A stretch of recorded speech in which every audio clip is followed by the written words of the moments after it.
Shalom Bapak Ibu Saudara yang dikasihi Tuhan. Seri pengajaran hari ini Minggu 14 Februari 2021 berjudul Tidak Mengerti Firman. Harus diakui bahwa sesungguhnya tidak banyak orang Kristen yang menyadari bahwa tidak mengerti firman itu berbahaya. Bagaimana tidak? Alkitab sendiri yang berkata bahwa firman itu adalah Allah sendiri. Yohanes 1 ayat 1. Orang yang tidak mengerti firman tidak mungkin mengenal Allah dengan benar. Akibatnya, tidak mungkin mengerti akan kehendaknya. Kalau orang tidak mengerti kehendak Allah, maka ia tidak mungkin melakukannya dan akibatnya tidak akan dikenal Allah dan akan binasa. Terkait akan hal itu, Yesus memberikan suatu perumpamaan tentang seorang yang menabur benih, yang tertulis dalam Matius 13 ayat 4. Pada waktu ia menabur, sebagian benih itu jatuh di pinggir jalan. Lalu datanglah burung dan memakannya sampai habis. Yang dimaksud Yesus dengan benih yang ditabur adalah firman Tuhan.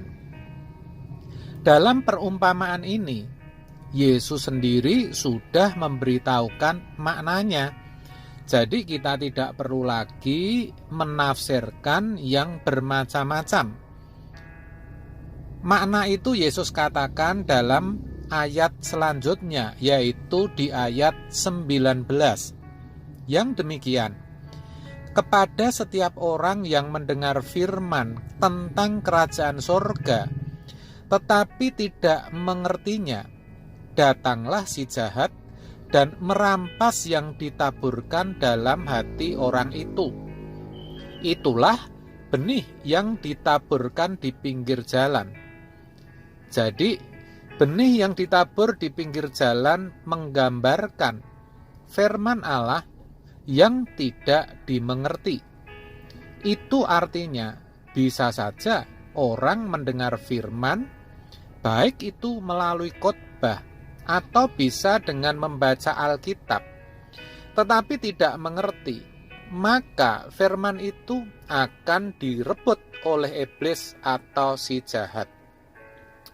Ini tentu peringatan bagi kita semua, supaya jangan sampai kita asal mendengar, tetapi harus sampai benar-benar mengerti.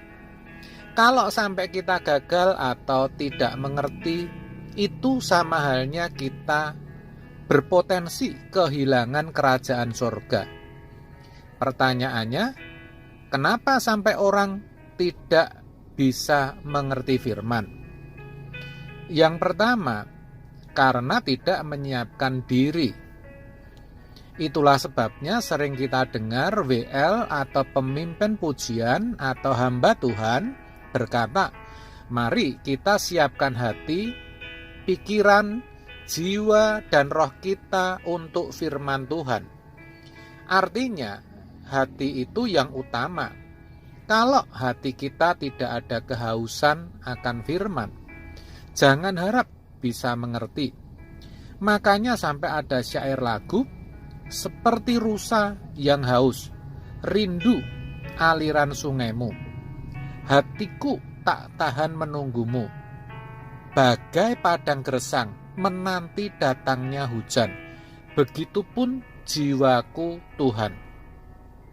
Orang yang hatinya haus akan kebenaran pasti berusaha mendengar firman dengan baik sampai mengerti. Sebaliknya, orang yang tidak menyiapkan diri, firman sesederhana apapun, sebaik dan sejelas apapun disampaikan, tetap tidak bisa dimengerti karena mendengar firman-Nya karena terpaksa atau sekedar rutinitas atau liturgi. Yang seperti ini harus kita akui masih ada banyak, saudara. Yang kedua, kenapa tidak mengerti? Karena memang tidak menyukai firman. Mereka lebih menyukai dongeng-dongeng, apa yang dikatakan para motivator. Jadi yang didengar hanya guru-guru yang hanya bisa memuaskan telinga. Dalam 2 Timotius 4 ayat 3-4 dikatakan, karena akan datang waktunya, orang tidak dapat lagi menerima ajaran sehat, tetapi mereka akan mengumpulkan guru-guru menurut kehendaknya untuk memuaskan keinginan telinganya. Mereka akan memalingkan telinganya dari kebenaran dan membukanya bagi dongeng. Orang seperti ini sejatinya memang menolak firman. Maka wajar kalau mereka tidak mengerti. Yang ketiga, tidak mengerti karena tidak mau belajar. Mengerti firman itu tidak mudah, harus diakui. Karena ada firman yang figuratif, bukan makna sesungguhnya.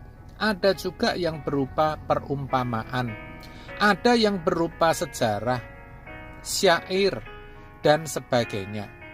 Jadi, untuk mengerti kebenaran firman, orang harus mau belajar. Lah umumnya orang Kristen merasa cukup hanya mendengar khotbah pada hari Minggu. Itu pun kadang dipakai sambilan, tidak pernah dicatat, atau ayat-ayatnya tidak pernah dibaca ulang di rumah. Sehingga jangankan sampai hari Senin, Minggu sore pun ditanya tentang khotbah yang sudah didengar saja tidak tahu. Sudah lupa. Kalau seperti itu, apa bisa mengerti firman, saudara? Malangnya tidak banyak yang menyadari akan hal ini. Orang lebih suka menggunakan waktu mereka untuk bekerja, bermain, shopping, chatting, buat status, membicarakan orang lain, dan sebagainya. Tidak pernah sadar bahwa dengan begitu telah membuang-buang waktu dan kesempatan yang berharga yang Tuhan sudah berikan. Oleh sebab itu, kebenaran hari ini memperingatkan dan menegur kita supaya jangan sampai kita gagal mengerti. Itu berbahaya, saudara. Mari, saudaraku, saya ajak kita berubah. Jangan sampai firman Tuhan menjadi sia-sia. Jangan sampai benih itu jatuh di pinggir jalan. Milikilah kemauan untuk mengerti firman. Mulailah dengan mendengarkan firman dengan sungguh-sungguh, membuat catatan dan mengulang yang sudah saudara dengar. Percayalah, Roh Kudus akan menolong saudara. Amin. Tuhan memberkati.